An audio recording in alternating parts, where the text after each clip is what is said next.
Subscribe कीजिए हमारे channel नूर रज़ा को और बेल आइकन को प्रेस कीजिए, जिससे आपको हमारी न्यू वीडियो की नोटिफिकेशन मिलती रहे कि अल्लाह के वो बंदे जिनकी जिंदगी गुनाहों में गुजरी और जिनकी जिंदगी गुनाहों में डूबी हुई थी, उन गुनाहों में डूबे हुए होने के बावजूद वो कौन सा अमल उन्होंने किया जिसकी वजह से विलायत के ऊंचे मकाम पर अल्लाह ने उन्हें पहुंचा दिया। ये नहीं कि नेक बना दिया, बल्कि विलायत के ऊंचे मकाम पर पहुंचा दिया। आइए मैं आपको बताऊं, मेरे प्यारे आका सल्लल्लाहु तआला अलैहि वसल्लम के प्यारे दीवानों, सूद बहुत बड़ा गुनाह है, इंटरेस्ट बहुत बड़ा गुनाह है। सूद खोर के हवाले से सख्त वईदें आई हैं और सूद खोरों से मुताल्लिक अल्लाह के रसूल सल्लल्लाहु अलैहि वसल्लम और रब्बे कदीर जल्ल जलालहू ने सख्त अहकाम फरमाए हैं। आप जरा सोचें, जमाने के अंदर सूद को बहुत बुरा समझा जाता है, ब्याज को बहुत बुरा समझा जाता है और सूद खाने वाले को हक़ारत की नजर से देखा जाता है। अल्लाहु अकबर। मेरे प्यारे आका सल्लल्लाहु तआला अलैहि वसल्लम के प्यारे दीवानों, लेकिन तारीख के अंदर एक ऐसा वाकया भी मिलता है जिसे दुनिया हबीबे अजमी के वाक़े के नाम से याद करते हैं। आप जानते हैं ये हबीबे अजमी कौन थे? सूद का कारोबार था, लोगों से सूद वसूल करते थे, सूद पर पैसा देते थे और इनकी आदत थी जब किसी को सूद देते थे तो सूद का पैसा लेने के लिए, ब्याज लेने के लिए, इंटरेस्ट लेने के लिए जब किसी के यहाँ चले जाते तो कभी खाली हाथ नहीं लौटते थे। अल्लाह अकबर। हबीबे आजमी जब किसी गली से गुजरते तो नन्हे से खेलते हुए बच्चे कहा करते, किनारे हो जाओ, हबीब आजमी सूद खोर आ रहा है, कहीं ऐसा न हो कि उसके कदमों की धूल उड़ करके हमारे चेहरे पर आ जाए, जिसकी वजह से हम भी अल्लाह के अजाब में गिरफ्तार हो जाएं। आप अंदाजा लगाइए, हबीबे आजमी सूद का कारोबार करते थे, इंटरेस्ट का कारोबार करते थे। अल्लाह अकबर। मेरे प्यारे आका सल्लल्लाहु तआला अलैहि वसल्लम के प्यारे दीवानों, एक शख्स को उन्होंने सूद पर पैसा दिया था। जब उसके घर पर पहुंचे और पहुंचने के बाद आपने तकाजे के लिए जब दरवाजे पर दस्तक दी, वो शख्स घर पर मौजूद नहीं था, उसकी बीवी घर में मौजूद थी। हबीबे आजमी ने कहा, मैं अपना सूद लेने के लिए आया हूं। औरत ने जवाब दिया, मेरा शौहर इस वक्त घर पर नहीं है, वो तुम्हारे सूद के इंतजाम के लिए दर बदर की ठोकरें खा रहा है, कमाई के लिए गया है, मेहनत और मशक्कत के लिए गया है, वो शाम तक लौटेगा, अगर कुछ लेकर आता है तो तुम्हारे पास पहुंचा देगा। तब हबीबे आजमी ने कहा था, जानते हो मेरी आदत है कि जब मैं किसी के यहाँ जाता हूं तो बगैर ब्याज के पैसे लिए हुए, इंटरेस्ट के पैसे हुए वापस नहीं आता, अगर तुम्हारे पास कुछ है तो दे दो। उस खातून ने कहा, हाँ, बकरी का एक सर मौजूद है जो मेरे पास है, अगर तुम चाहो तो उसे ले जा सकते हो, इसलिए कि इसके अलावा मेरे बच्चों को और मेरे खाने का और कोई जरिया नहीं है। अल्लाह अकबर। हबीबे आजमी ने कहा, मुझे वही दे दो। वो लेकर के अपने घर पहुंचा और पहुंचने के बाद अपनी बीवी से कहा, इसे पकाओ ताकि हम इसे अच्छी तरह से खाएं। अल्लाह अकबर। चूल्हे के ऊपर हंडी रख दी गई, उसमें बकरी का वो सर रख दिया गया। थोड़ी देर के बाद जब ऐसा महसूस हुआ कि गोश्त तैयार हो चुका है, महसूस हुआ कि खाना तैयार हो चुका है और हंडी में जो मौजूद सर है वो पक चुका है, तो हबीबे आजमी ने अपनी बीवी से कहा, जल्दी से वो सर लाओ ताकि खा करके मैं अपनी भूख को मिटा सकूं। अल्लाह अकबर। मेरे प्यारे आका सल्लल्लाहु तआला अलैहि वसल्लम के प्यारे दीवानों, आप जरा सोचें, वो जैसे ही हंडी को नीचे उतारकर उसके अंदर जैसे ही तलाश करती है कि वो सर पक चुका होगा, लेकिन आप जानते हैं हंडी में उस सर की बजाय पूरा खून बन चुका था। अल्लाह अकबर। खून को देखने के बाद हबीबे आजमी की बीवी ने कहा, देखो ये सूद के पैसे का अंजाम है, तुम लोगों का खून चूस चूस करके सूद जमा करते हो। अल्लाह अज़्ज़ व जल्ल से डरो, परवरदिगार का खौफ अपने दिल में रखो, तौबा करो। हबीबे आजमी के दिल की दुनिया बदल बदल चुकी थी। हबीब आजमी ने दिल में ख्याल पैदा किया कि इस वक्त रुए जमीन पर अल्लाह के बरगुज़ीदा बंदे हजरत हसन बसरी रज़ी अल्लाह तआला अन्हु हैं, जो ताबई हैं। अल्लाह अकबर। मैं जाता हूं उनकी महफिल में और जाने के बाद उनके हाथों पे तौबा करता हूं और आज के बाद मैं कभी सूद का कारोबार नहीं करूंगा।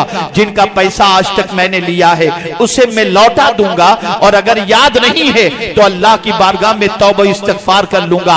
हबीब आजमी इस नीयत से, जो इससे पहले सूद का कारोबार करते थे, तौबा की नीयत से बड़े हजरत हसन बसरी की महफिल में पहुंचे। हजरत हसन बसरी रज़ी अल्लाह तआला अन्हु तौबा पर तकरीर कर रहे थे, तौबा पर खिताब फरमा रहे थे और खिताब करते हुए जोश खिताबत में इरशाद फरमाते हैं, अगर कोई सच्चे दिल से तौबा कर ले तो मेरा मौला उसके गुनाहों को माफ फरमा देता है, चाहे वो कितना बड़ा गुनहगार क्यों न हो, चाहे वक्त का हबीब अजमी ही क्यों न हो।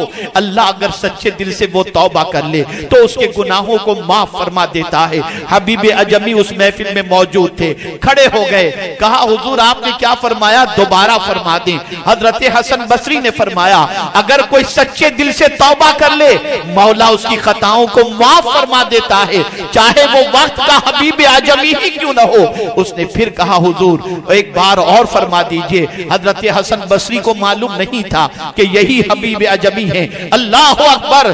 जैसे ही हजरत हसन बसरी ने तीसरी मर्तबा फरमाया, अल्लाह अज़्ज़ व जल सच्ची तौबा करने वाले के गुनाह को माफ कर देता है, चाहे वो हबीब आजमी ही क्यों न हो। हबीब आजमी आगे आए, हजरत हसन बसरी का हाथ पकड़ा, कहा हुजूर मैं ही वक्त का नाकारा इंसान और मशहूर जमाना सूदखोर हबीब आजमी हूँ, मैं तौबा की गर्ज से हाजिर आया हूँ। हजरत मेरे लिए दुआ कर दें, अल्लाह मेरे गुनाहों को माफ फरमा दे। मैं सच्चे दिल से आपके हाथों पे तौबा करता हूँ, आज के बाद सूद का कारोबार नहीं करूंगा और जिसका मैंने सूद आज तक लिया है और मुझे याद है मैं सबको उनका पैसा लौटा दूंगा। अल्लाह अकबर। मेरे प्यारे आका सल्लल्लाहु तआला अलैहि वसल्लम के प्यारे दीवानों, रब्बुल इज्जत जल्ल जलालहू हजरत हबीब आजमी की तौबा को कबूल फरमा ली और तौबा की कबूलियत के बाद हबीब आजमी हजरत हसन बसरी की सोहबत में रहने लगे, उनसे बैत हुए, उनकी शागिर्दी कबूल फरमाई, जिंदगी के लम्हात गुजारने लगे। यहां तक हजरत हबीब आजमी को तौबा कर लेने के बाद इस्तिकामत तौबा की बुनियाद पर अल्लाह ने इतना ऊंचा मकाम अता फरमाया कि वक्त के अजीम वली की हैसियत से दुनिया उन्हें पहचानने लगी, दुनिया उन्हें जानने लगी।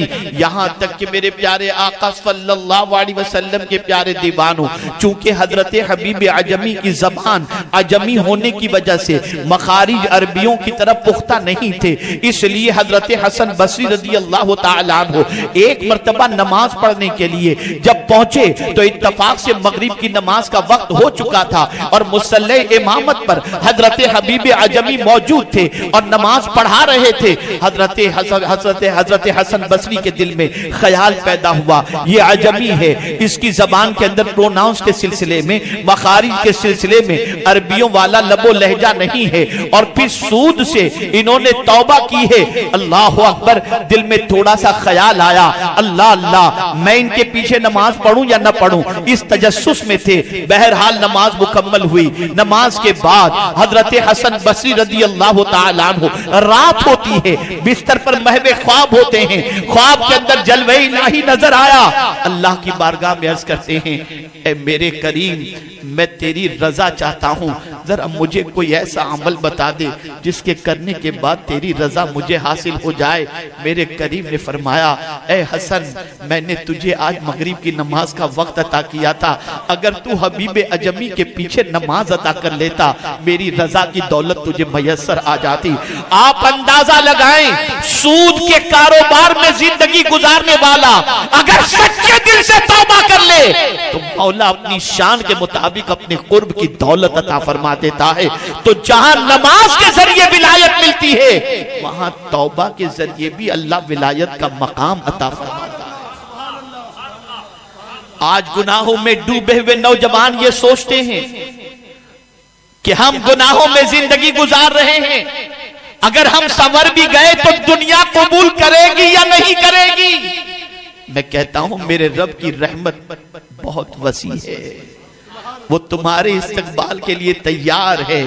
मेरा रब इरशाद फरमाता है, अगर कोई अल्लाह की तरफ, अल्लाह अज़्ज़ व जल्ल इरशाद फरमाता है, अगर कोई मेरी तरफ एक बालिश बढ़ता है तो मेरी रहमत एक हाथ उसके इस्तकबाल के लिए तैयार है।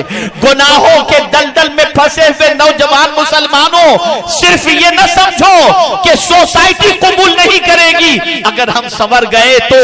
आप बस ये सोचो, अगर मौला कबूल कर ले तो सारी कायनात कबूल कर लेगी।